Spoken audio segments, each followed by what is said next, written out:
Good morning and welcome to our November version of our cybersecurity awareness training. Welcome, and let's go ahead and kick this off.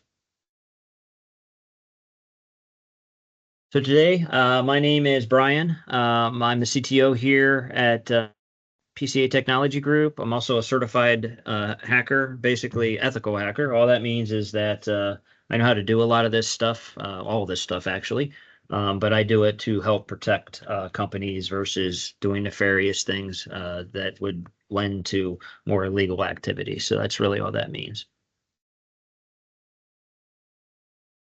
The agenda today will be why cybersecurity, common attacks. We'll cover USB, mobile, and IoT devices, shadow IT, and then also passwords and MFA. Um, so why cybersecurity? So there's a couple of things. The first and foremost thing is that we definitely need to worry about the employees' well-being. That's ultimately the first thing you should be worried about is human life, human well-being. Aside from that, secondary is obviously the organization's health, and then client data as well. So it's a matter of being able to protect all those entities really is the ultimate goal behind the cybersecurity. AI, we're going to talk a little bit about that too. So AI is being leveraged on both sides. We'll get to that. It's called the good, the bad, the ugly. But it can be used for good. It could also be used on the bad side, and we'll talk a little bit more about that coming up in the future here. But it is something you definitely keep in the back of your mind because the AI is becoming more embedded into products and even coming out of the box on new machines enabled. So it's something that you definitely want to make sure you're aware of. Insurance purposes, if you are using, have any type of insurance policy, cyber insurance, if not, you probably should consider it. However, cybersecurity events like this is requirements as part of that insurance. You also have to make sure that you are have proof of implementations. So it definitely checks off on those cyber insurance requirements. No longer can you just go down through the spreadsheet and say, "Yep, that's good. We have that. We have that. We have that. We have that." Um, Now you actually have to provide proof that you actually are using that. Or in the event you do try to put a claim in, they're going to ask for proof of what you said you had in place.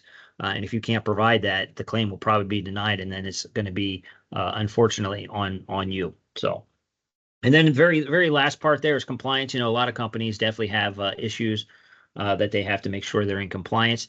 You notice that is intentionally number 4 on the list there. And it's not because it's not important. It's because if you focus 100% on being compliant, you may be missing the boat on some of those other areas.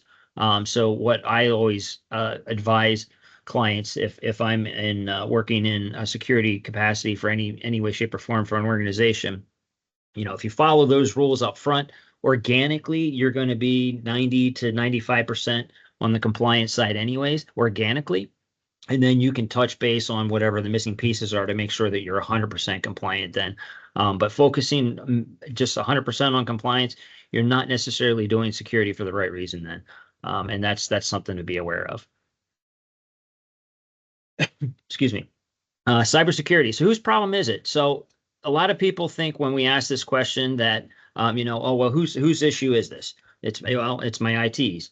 IT owns it. IT needs to take care of it. They're responsible for it. They're accountable for it. That's not necessarily the case. While they may be responsible for it, there's a difference between accountability and responsibility. So accountability actually stops at the top. That's who ultimately is accountable for the whole cybersecurity realm, whether it's a CEO, whether it's a board, or whatever, whoever is at the top making the decisions. That's ultimately where the accountability is for cybersecurity. Now, responsibility can be delegated, accountability cannot. So responsibility can be delegated to someone like IT, or if you have a dedicated person, and down the ranks. is how that kind of works. So management, upper management level or mid-level management should be aware of what the cybersecurity is, as well as um, making sure that their direct reports also are aware of what is and isn't, in the realm of cybersecurity, should be followed. So, and then everybody should be also aware and following it too, because again, and you'll see here in upcoming slides that really the bad guys are no longer attacking the technology, they're attacking the people. And that's ultimately much easier to get into networks by leveraging people to allow you in. And we'll talk a little bit more about that. So definitely everybody in the whole organization needs to be aware of some of the cybersecurity risks. So how bad is it? So this is actually a report that comes out every year, and in the security realm, cybersecurity realm, many companies and people that are in that sector definitely wait for this report to come out. So what Verizon does is they look at all the previous breaches for the previous year, and this normally comes out February-ish of every year, and it actually is looking at the year before. So the next one for this year, for the 2024, should be coming out sometime in 2025, February-ish or so. But anyways, you can see here, these are just snippets from those individual reports. And the left-hand side here, it shows that, where are the bad guys? What are the bad guys leveraging here to make breaches? And you can see right at the top there, good portion, almost 50, well, a little bit shy of 40% actually, is they're using credentials. And they're leveraging them from phishing emails, which is number 2 on the list there, and then you can see third on the list there, which is exploit vulnerability. So that's where it starts kind of getting into the technology part of it. But you can see the top 2 areas there really are focusing on people. So they're attacking the people heavily, because it's much easier to do that. They don't have to get around the technology barriers if you've got somebody opening the door and letting them in. So that's the point. And then on the right-hand side there, you can see that top one there is human elements. That's really who they're going after there, and it just aligns with everything you're seeing on the left-hand side there too. So we'll get into that and what exactly that attack method is, and it is basically social engineering. So social engineering is that manipulation or trickery of getting people to do what you want them to do, or their natural tendency to trust. It's I like to refer to it as a glorified modern day con man or snake oil salesman, whatever. They're basically just leveraging common practices to get people to do what they want. And it's very easy to do, unfortunately. And it's just something that you have to be aware of. You should be situationally aware and try to avoid this type of thing. And we'll show you some examples of how exactly that works. Most common attack methods, we mentioned phishing is the biggest thing. So email obviously is heavily used. There's multiple attack vectors there: phishing, spear phishing, BEC, which stands for business email compromise. That's when they get into your account, and basically once they have access to your account, they leverage your existing contacts and send all kinds of information out to them with hope that relationship between you and them will end up snowballing things dramatically. So the ultimate goal is to get into your account and try to leverage existing conversations and stuff like that. Trends, obviously, there's ransomware, extortion. We mentioned automation and AI. So ransomware is basically they get into your system and they lock your data to the point where you can no longer access it or use it. And then they send you an email saying, well, we have the key.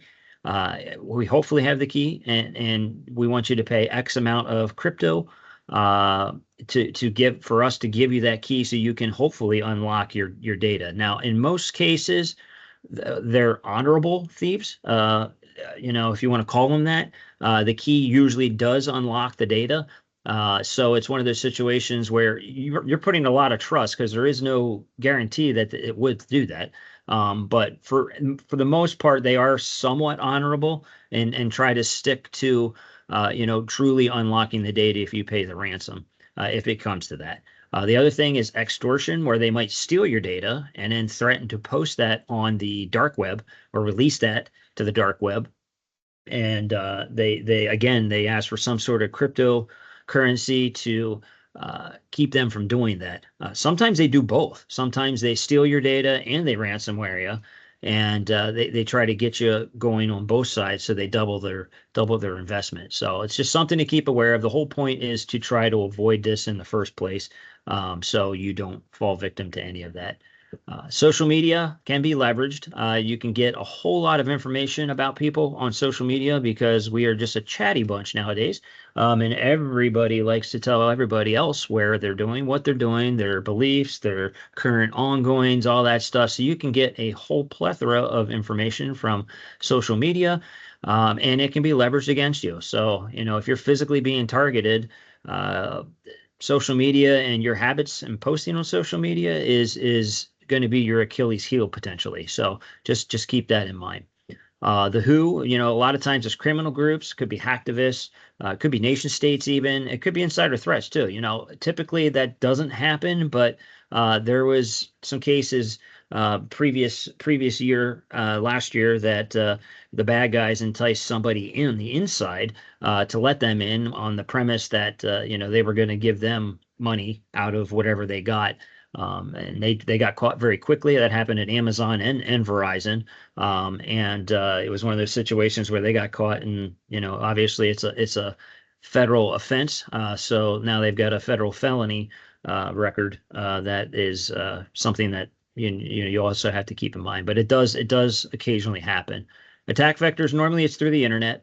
It could technically be on your mobile phones or mobile devices, whether it's tablets, phones, those type of things.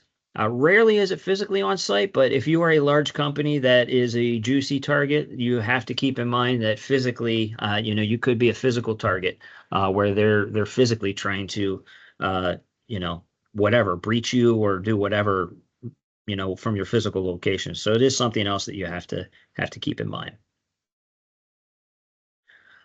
So web browsing, the situation with that is I always recommend that you should keep your surfing habits, if you do any surfing, at work, on work devices, anything like that. Keep it to business use only. The reason why is that also limits your footprint and your potential attack vector of stumbling upon malicious websites or nefarious sites that are trying to steal information, infect your machines, or try to even potentially get into a company's internal infrastructure. So again, we have, we'll talk a little bit more about this in the email, but it's one of those situations where now it's almost the middle of November. Black Friday stuff is already probably coming out. People might be doing Christmas shopping already, whether you want to hear it or not. But it's one of those things where you should be doing that stuff outside of work, not doing it at work, because the bad guys know that during holidays or ramp ups to that, they set up all kinds of fake buying sites, fake stores, all kinds of stuff that you could potentially cause harm to the work network by visiting. Already mentioned about social media. Again, if you don't leverage that for marketing purposes or any type of B2B relationships, I would restrict that, or make sure your people know that it's not appropriate to be spending time on those while you're at work. If you want to take a lunch and do it off your phone or something while you're off the work network, that's something else. But it's just one of those situations where it would be safer to stay away from those devices or those sites. Keep your browsers updated. That happens. This is twofold. So first, let me tell you the good stuff. So there's a lot of software issues with our browsers, whether it's Chrome, Firefox, Edge, Safari. They get updated frequently. And if you don't stay on top of those updates, the bad guys also are aware of those because they're posted publicly. Basically, those issues are posted publicly, usually after the patches are released, but sometimes they're even before the patches are released. So, they might set up malicious sites that try to exploit or break in to a browser using a potential known hole. So if you're not keeping your browsers updated and you stumble upon one of those sites, you could, fall victim to that. So that's just something to keep in mind. The other side of this is that the bad guys also realize that, security folks are telling people to make sure your browsers are updated. So they're trying to trick them with sites. And I'll show you an example here coming up that is going to actually install a malicious version of the website of the browser from that website just because they're trying to trick somebody. But I'll show you an example of that coming up. And then pop-up windows, most of the browsers nowadays have pretty decent pop-up blockers in them. So this isn't as much of a problem anymore. But if you do find yourself in a situation where a pop-up comes up and you're unsure whether it's okay to click on it or not, you can hit Control W on your keyboard. That usually closes down the window with focus, which tends to be that pop-up window. If that doesn't work, you can also hit Alt F4 on your keyboard. And this works with Macs and Windows. So if I think you guys, most people, companies have mixed environments now. So it's one of those situations where you can do that. Now on phones, so I do have people ask me about phones. They're tricky because every platform is different, and even the same platforms have multiple different ways of doing things. So it's something that you're just going to have to figure out, either end the task or something like that when it comes to mobile phones.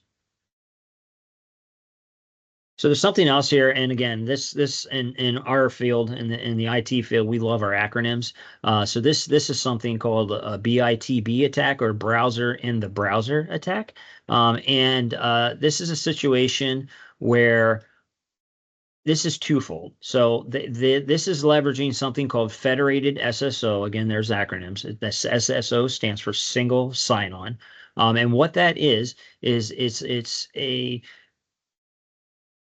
group of people that got together and created a federated authentication system that allows you to leverage existing other existing logins that you already have. So this plays on that fact that it is leveraging that SSO, but it also plays on the fact that many people don't like having to remember umpteen different logins for different sites and umpteen different passwords and this and that. So it's kind of playing on both sides. So what happens here is that and in this example here, you can see on the screen, the situation is that you're in Canva. This is actually Canva. So you go to Canva, and it's asking you to sign in. So you have an option where you can either use email to sign in, or you might be able to leverage, because Canva is part of this federated SSO, you might be able to leverage either your Microsoft account, your Facebook account, Apple account, Google, Discord, Steam,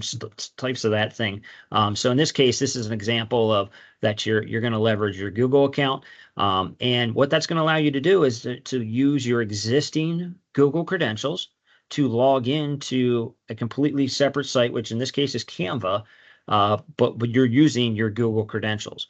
So there is a positive to it where you can, again, you're not having to remember 10,000 different passwords for 10,000 different sites, as long as it's part of this federated SSO.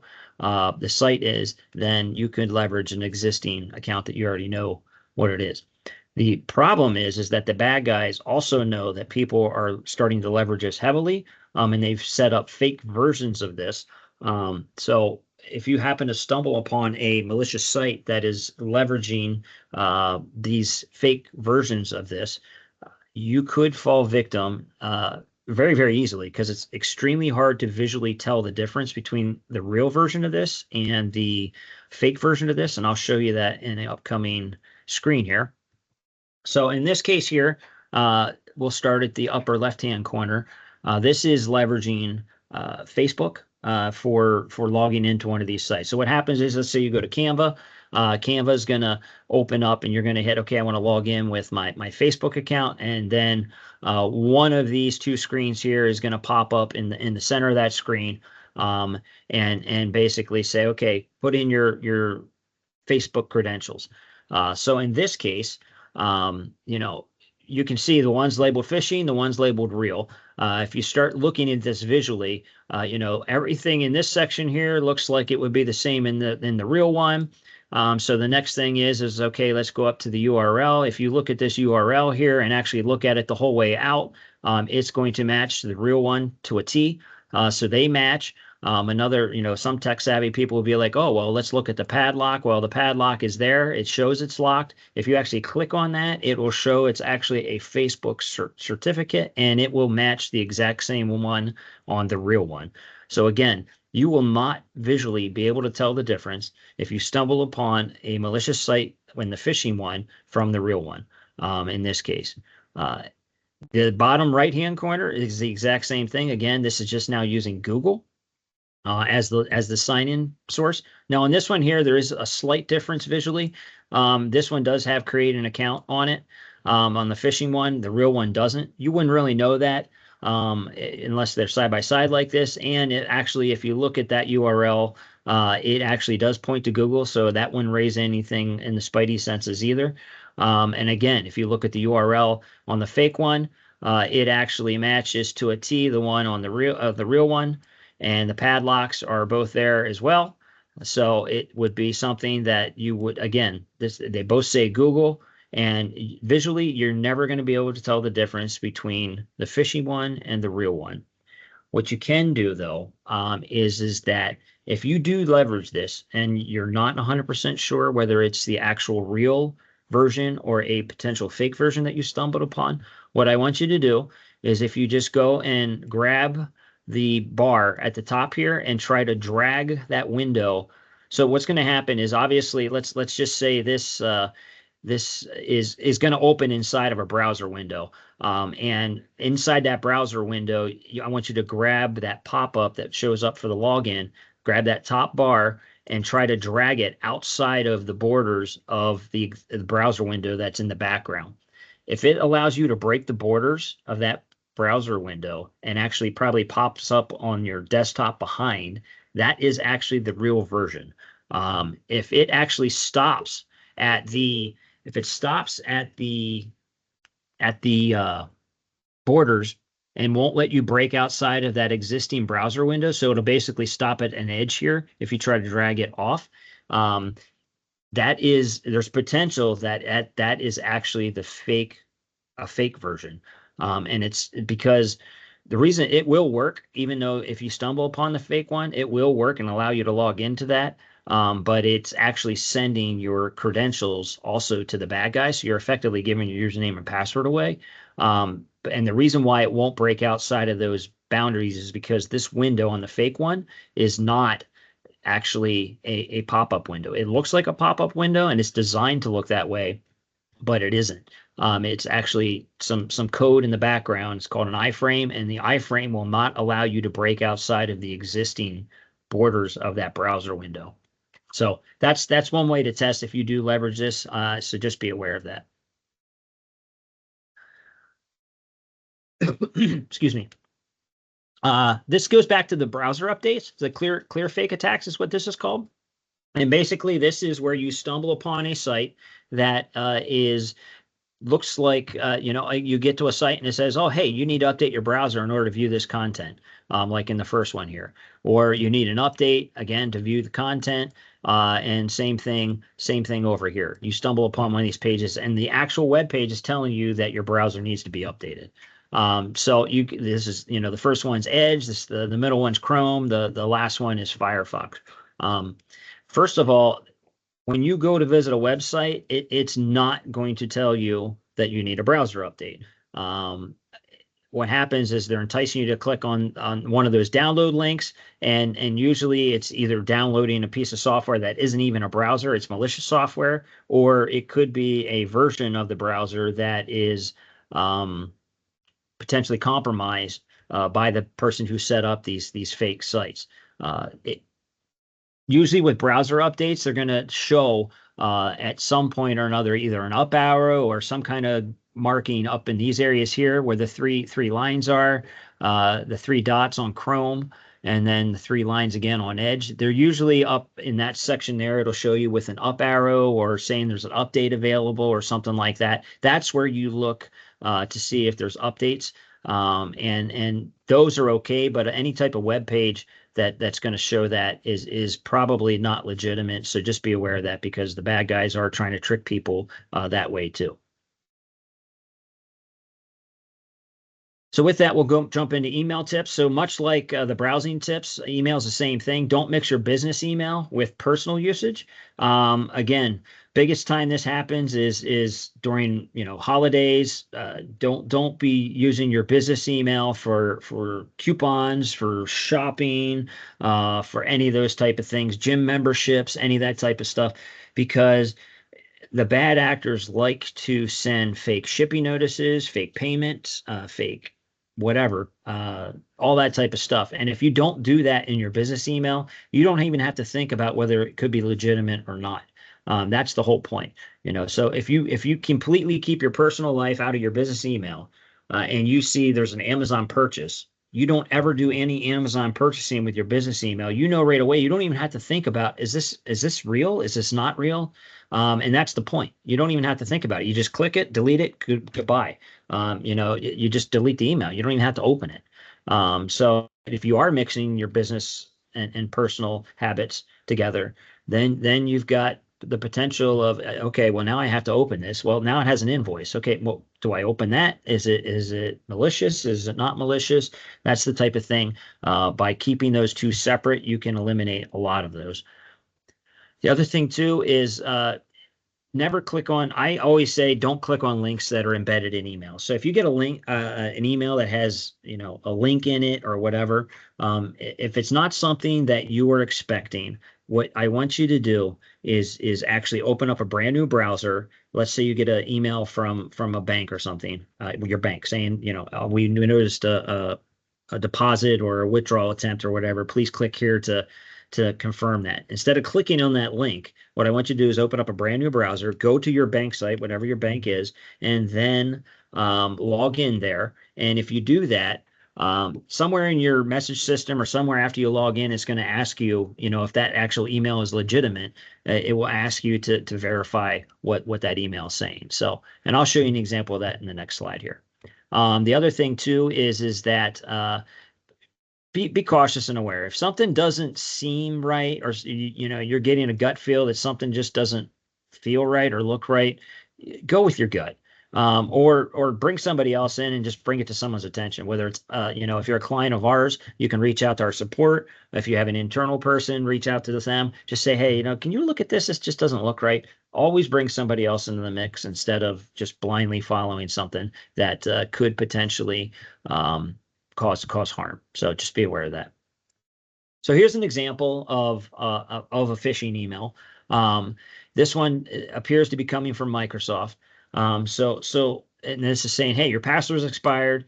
You read down through here, please click here to change your password, in this area here. Or if that's not good enough, we'll also add a second link on the bottom here to basically do the same thing. So this is a phishing email. This is not a real email. And the idea is that we're trying to trick somebody into clicking on one of those two links. Doesn't matter which one. We just want somebody to click on one of those two links. First and foremost, we've got to think about something here. And let me point the obvious out. Okay, this email is saying that your password has expired, not that it's expiring. That is, it's expired. So let's think about this for one moment from a logical sense. I'm already in my email. I'm getting this email saying my password is expired. How would that be possible if my password is expired? I wouldn't be authenticated in my email.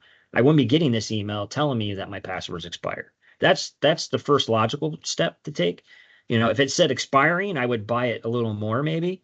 But this actually says it's expired. So this is telling me it's already not able to be used, yet I'm getting this email in my email box that supposedly doesn't work. That's the logical step. Aside from that, again, if you follow my recommendations, what you should be doing, if you think this is even the slightest or remotely bit legit, what I want you to do is open up a brand new browser. Don't click on these links. Open up a brand new browser, go to Microsoft site, So login.microsoftonline.com. Log in with your email credentials there because you physically typed it in to that the browser. You went there yourself instead of following these blind links. And again, if your password has been expired, it's immediately going to tell you that it's expired, or expiring, whichever. And you got to the right Microsoft site. These links here actually point to a fake Microsoft site. So if you click on either one of these, they both point to the same site. If you click on either one of those, it's going to send you to a website that looks like Microsoft. You're going to put your username and password in there, and it's going to fail, because it's not the real Microsoft site, but it's sending that information that you typed in there to the bad guys that they can then use later to break into your account. So again, if you get these type of emails out of the blue, highly, highly recommend wherever it supposedly is coming from, you go to that website yourself by opening up a brand new browser, and you will avoid a lot of potential issues when it comes to phishing emails. I'm going to show you a couple other examples here too. So this one here, these are two examples of something that happened physically to one of our clients, and the same client actually. So the first one in the bottom left here, they got this email, and this is typically seen. So this one here happens to be coming from Zachary at cashvalleybank.com, and no. It says they're sharing a document with you. Okay, well, first of all, are you familiar with this person? Are you doing business with cashvalleybank.com? Why would they be sending you and sharing you a document? Don't know. Maybe you are, maybe you're not. I don't know. If you are doing business and you've done business, with Zachary, okay, were you expecting this document?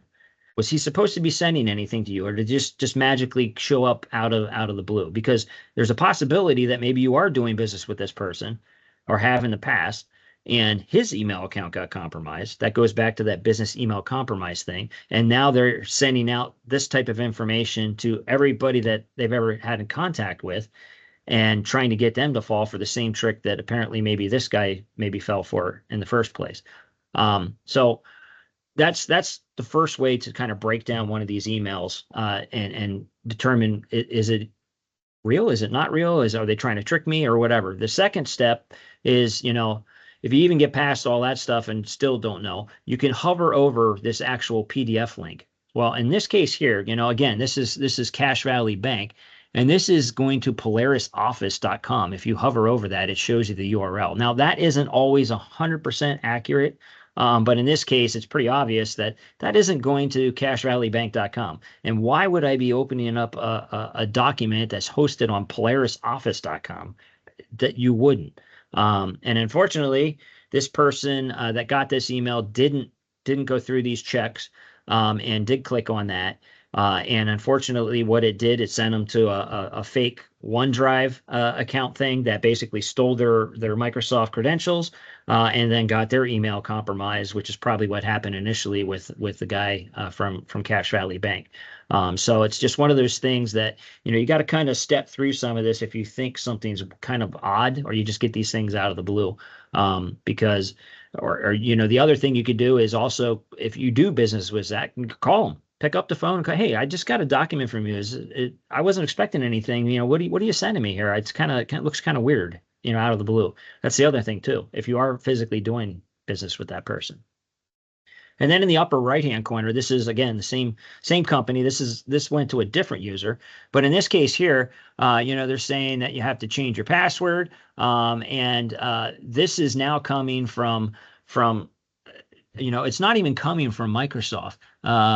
It's so small on my screen because of how I have my screen laid out here, but it's coming from, a different site that isn't even a Microsoft thing. That's for one thing. The other thing too is what is QEG Office 365? I don't even know what that is. And do you think Microsoft would be sending you, hey, your password, is for Office 365? You think they would have spelling mistakes in their emails?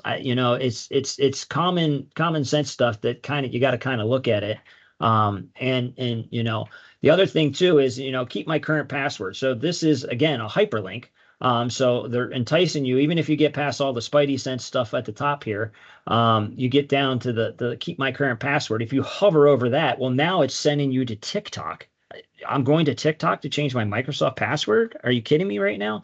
So it's just some steps to go through to kind of see yourself on how to kind of troubleshoot some of these things. Now luckily this person was realized that this was not legitimate, didn't fall for anything here, so they did avoid catastrophe on this one. However, the one previously, it wasn't as quite as easy to follow there. But that's just some ideas, and these are hot off the presses. I mean, these literally just happened within the past 2 weeks, and this is the stuff that is typically going on out there a lot. Even if it's coming from someone that you've done business with previously, it could be malicious if you're not expecting it. So you just got to be aware of that type of thing.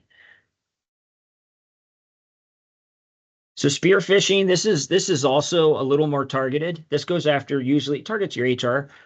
They tend to try to convince them to change. They pretend to be an employee and try to convince them to change their direct deposit information to another account.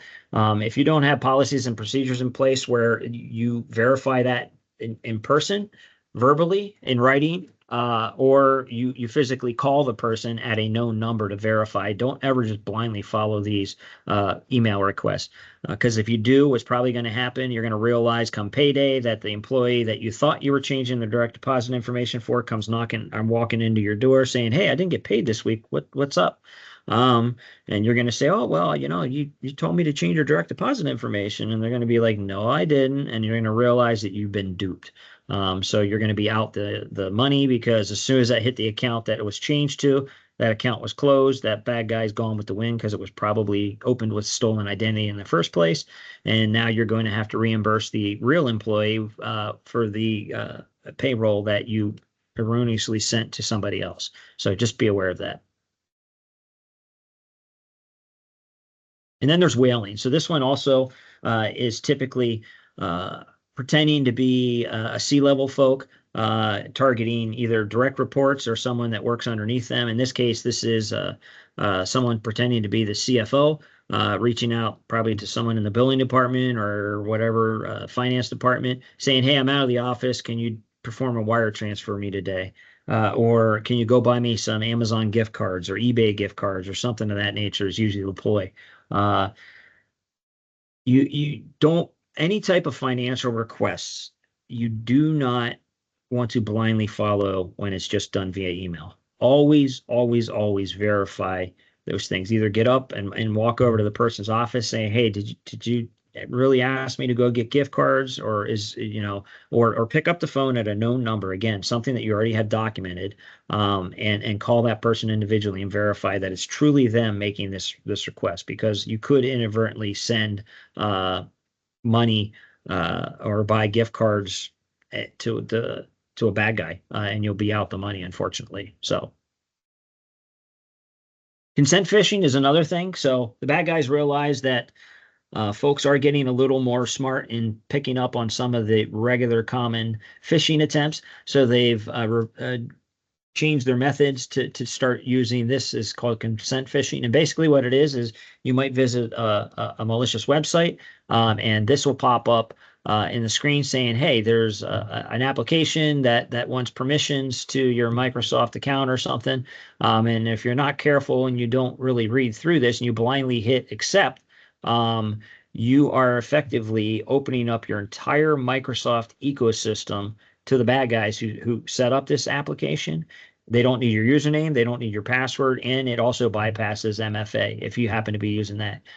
So if you ever get one of these pop-up windows come up at any time unexpectedly, please reach out if you're a client of ours, or bring it to someone's attention, because the only time you should be seeing anything like this is if you're implementing new software that might tie into Office 365 or Microsoft in some way, shape, or form. But normally, if you see those application requests, it's probably not legitimate. So it's just something to be aware of.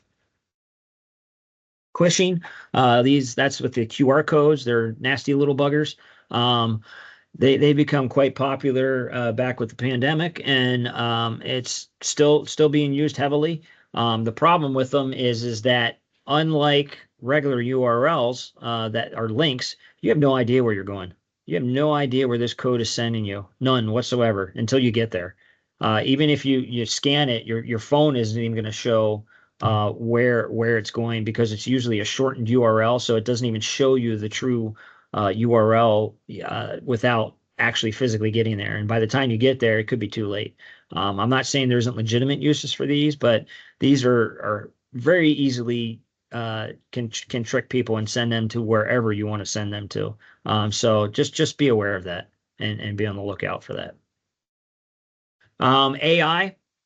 So I kind of alluded to this that we have the good, the bad, the ugly. So first of all, if you're not using AI or you've heard all the AI buzzword, or maybe you're scared of AI, AI is not going to take over the world. It's not going to eliminate human beings. It's not going to do any of that stuff.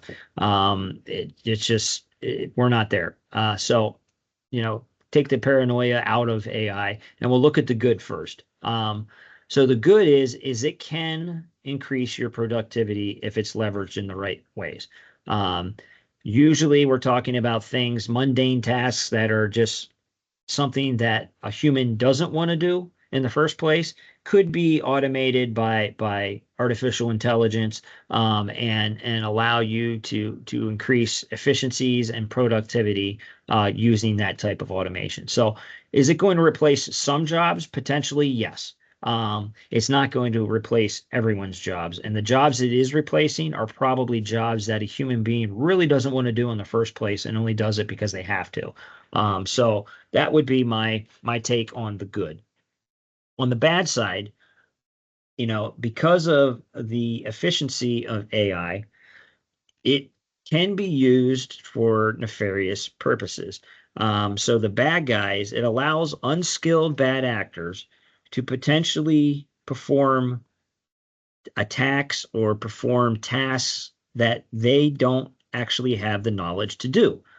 So Joe Schmo, that as a wannabe hacker, he could effectively potentially use AI to perform an attack or create some type of malicious intent using that. Now, there are something called guardrails in place for the public versions of artificial intelligence that are supposed to curtail or eliminate a lot of these potential bad actors from leveraging it. And it does do that. So you can't just outright say, hey, I want you to create me a program that will allow me to, I don't know, hack into someone's computer. AI is going to come back with a response saying that is malintent or malicious intent, and I'm not going to do that for you. So it does have some checks and balances built into it. However, much like you can social engineer a human being, you can also social engineer AI. AI was created by a human being, so you can effectively social engineer the AI. It's called prompt injecting and things like that, manipulation.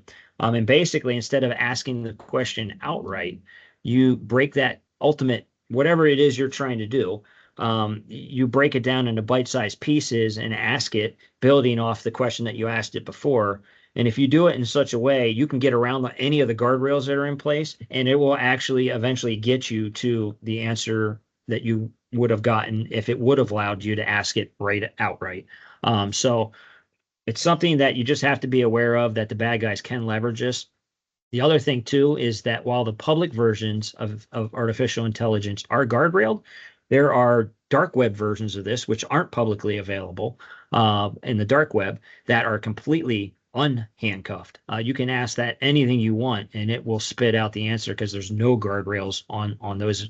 There's 2 or 3 good ones down there that you could potentially be leveraged by the bad guys, and that's where the bad guys hang out. And they are not guardrailed at all. So it's just something to be aware of, that it just makes you as a target more vulnerable, because there's people that don't even know what they're doing with this stuff, that are potentially now attackers, whereas before, there had to be some skills involved. So that is the bad part of AI. The ugly is if you are leveraging AI right now, if you're not careful and you don't have permissions set up correctly in your environment, you could accidentally leak sensitive information, company information, private information, um, because the AI may have access to that that you don't even realize.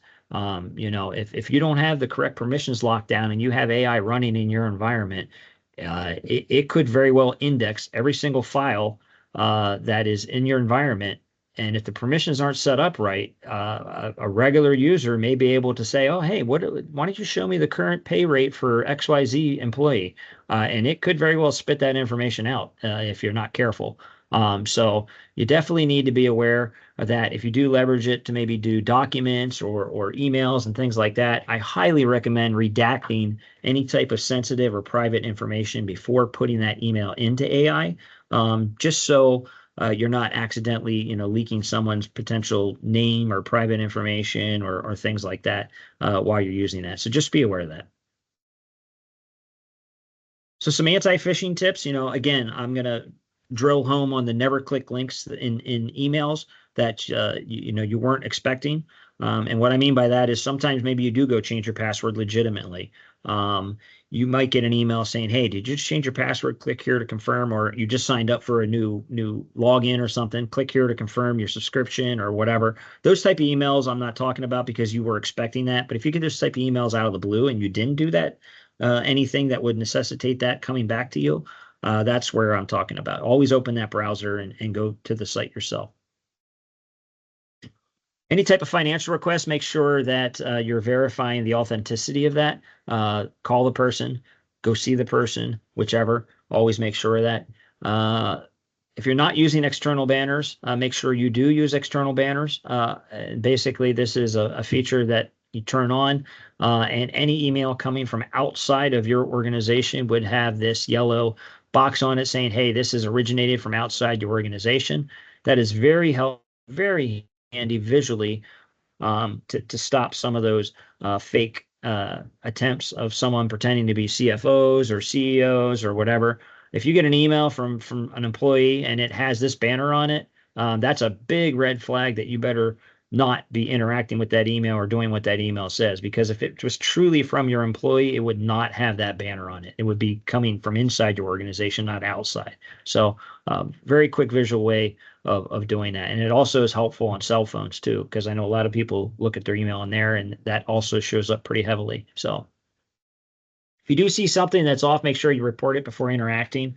Again, go with your gut. Your gut's normally right, and the more you proactively be careful, the better off you are.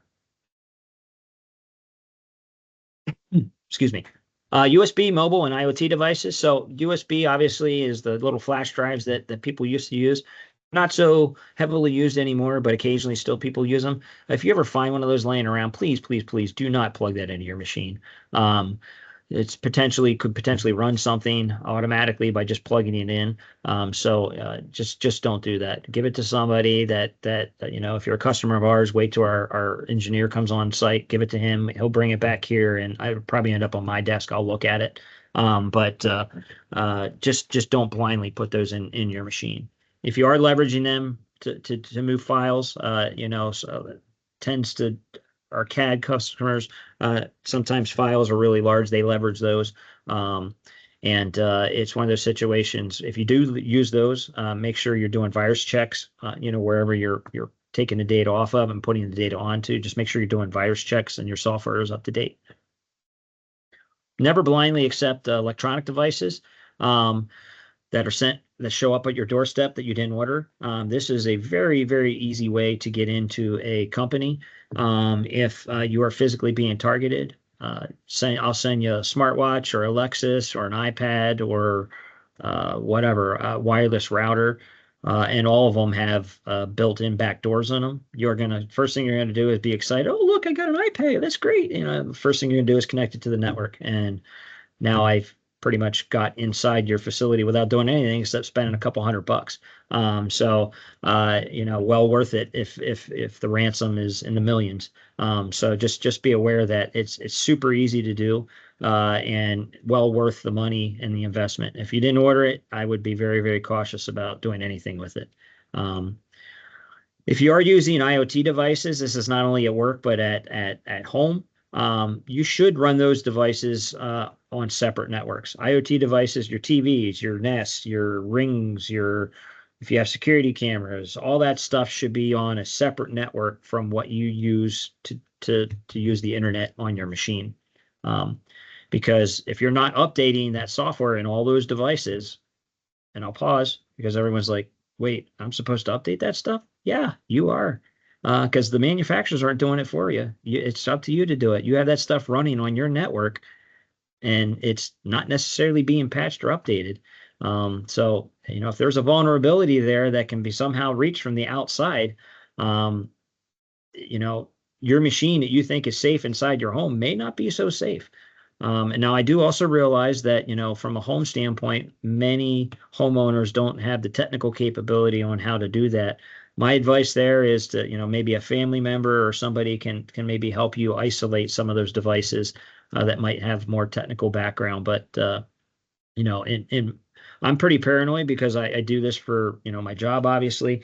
I personally do not use the same network that the rest of my family uses at my house. And it's not because I don't necessarily trust them. It's just because the last thing I want to do is end up being the guy that brings something back into work or ends up being, hit because of, I'm sharing a network with, the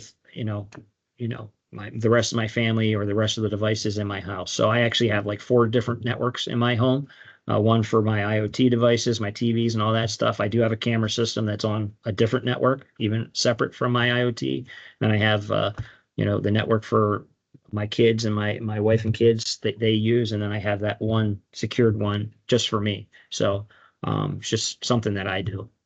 Uh, the other thing too is pretty much everybody has a smartphone. These things are battery hogs. Um, if you do find yourself in a situation where you need to charge just 2 things, obviously the cords are usually USB cords. Please don't plug that into your laptop or desktop to charge. By doing that, it will charge this, but you may also not realize that it also turns your phone potentially into a USB flash drive. So if there's something malicious on your phone that you are unaware of, the minute you plug that in, it could potentially infect the machine you're plugging it into if it's designed to do that. So just be aware of that. And if you're out and about, the other thing too is public charging stations. Be wary of those because same thing, you could plug into a public charging station. If it's a malicious version of it, it could actually steal data off of your phone while you're charging it out and about. So again, what I would recommend is wait till you get to your car, plug it into your cigarette lighter or your USB ports in your car, or wait till you get back to your room if you're traveling. If you're on a plane, they have plugs on the plane now too. Actual outlet plugs on at least some of the planes. I would be a little cautious about the USB ones. That's just me, but just be aware that those are potential attack vectors as well. Phishing is the calling somebody out of the blue and pretending to be IT support to get access to their machine. This is what happened to Caesars and MGM casinos. Bad guys just picked up the phone, called it somebody internally here and said, "Hey, we're IT support. We noticed a problem. Can you get us remote in so we can take a look at this?" "Oh yeah, sure. Here you go." Boom, they're in, and now the casinos are dropped to their knees basically. We tell our clients, yes, we could potentially call out of the blue as well. So this could happen to us as well. But what we tell our clients, if you are a client of ours, recommend that if you get a call from us out of the blue, instead of just blindly letting us in, what I recommend doing is just saying, you know what, I'm in the middle of something. Can I call you back in 5 minutes? I don't care if you are or not. Just tell the person that, and hang the phone up.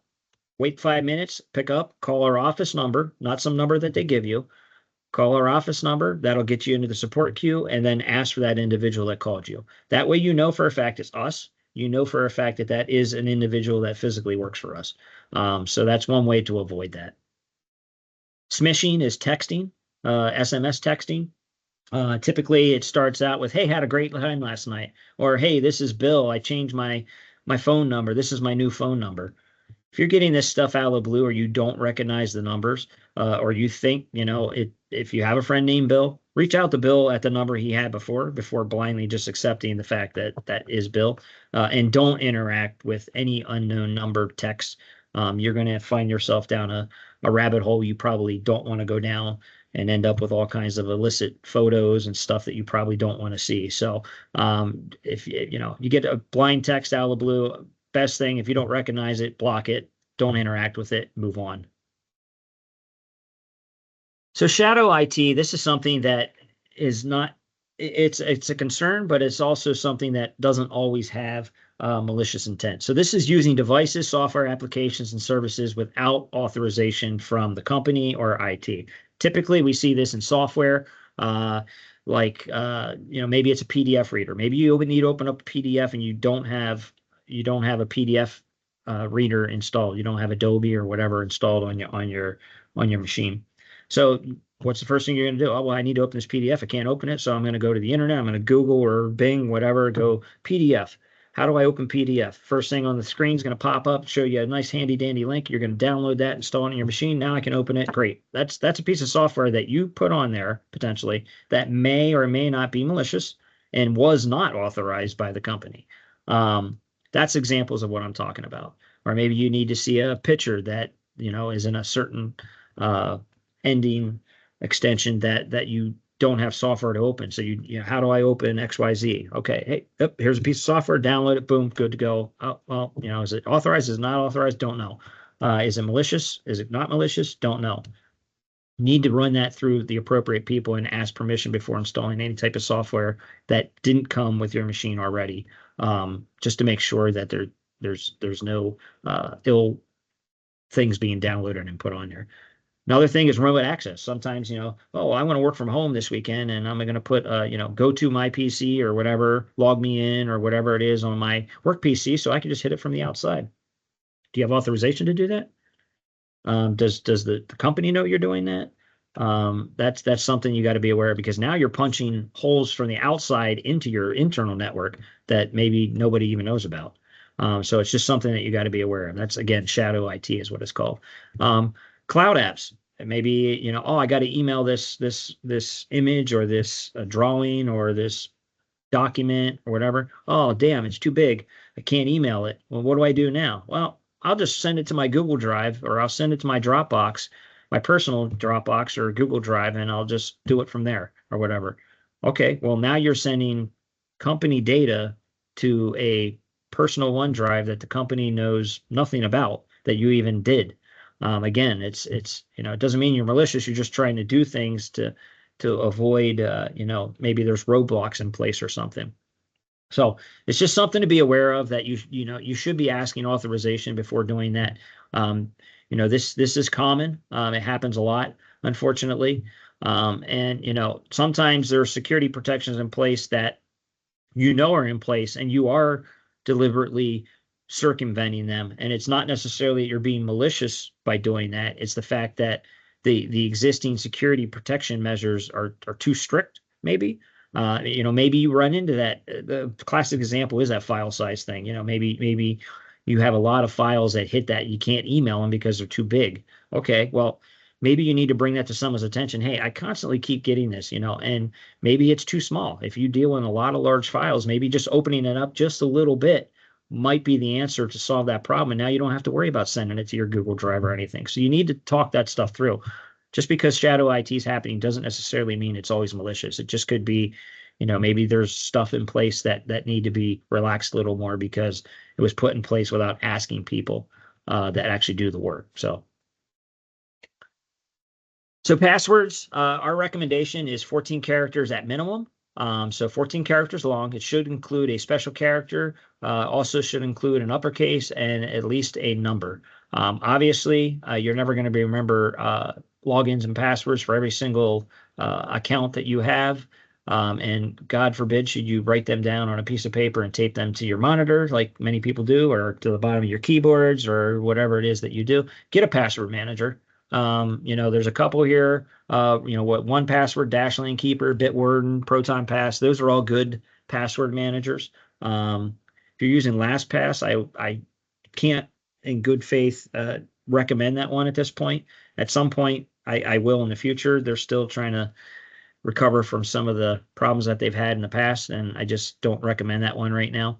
And also avoid saving passwords in your physical browsers. Make sure you're using some type of password vault to do that, not just in a regular browser where it pops up. Hey, do you want to save this password? No, you don't want to do that in just your browser. Multi-factor, if you're not leveraging multi-factor, it's a second form. Basically, your username, your password, and then it asks you for a code or prompts you for a code or said, hey, are you trying to log in right now? Yes, no, whatever. It's not 100% foolproof, but it is definitely something that you want to enable. Now, the bad guys do try to leverage this. So there's something called MFA fatigue. This is where they bomb you. It usually works with push technology. And this will only happen if your username and password have been compromised. So the only thing that's keeping them out of your account right now is the MFA. And what they do is they log in, it sends a push to your phone. Hey, are you trying to log in? No. Hey, are you trying to log in? No. And they just keep over and over and over and over and over and over and over again. Don't stop. And finally you get frustrated and hit yes. Well, you just let them in at that point.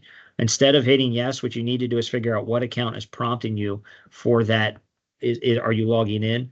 Immediately go and change your username and password, and that will stop that because your username and password has been compromised. That's the only way it'll work. There's also means for performing man-in-the-middle attacks to grab MFA tokens as well. I'm not going to spend a lot of time on that because we're running tight on it. But just be aware there are ways of grabbing existing MFA login credentials that could potentially be used by the bad guys as well, too. Again, multi-factor is not 100%, but it's better than not using it at all. So. In closing here, some security reminders. Don't click on links within emails. Always verify the person is who they claim to be. Don't blindly send financial stuff around. Make sure you're using strong passwords with MFA. Make sure you're securely storing those passwords in some type of password manager. Think before you act. Regularly back up your data, and that will definitely help in the case here. So at the end of this, you will be emailed a certificate for completion, and anybody that has attended here for compliance reasons.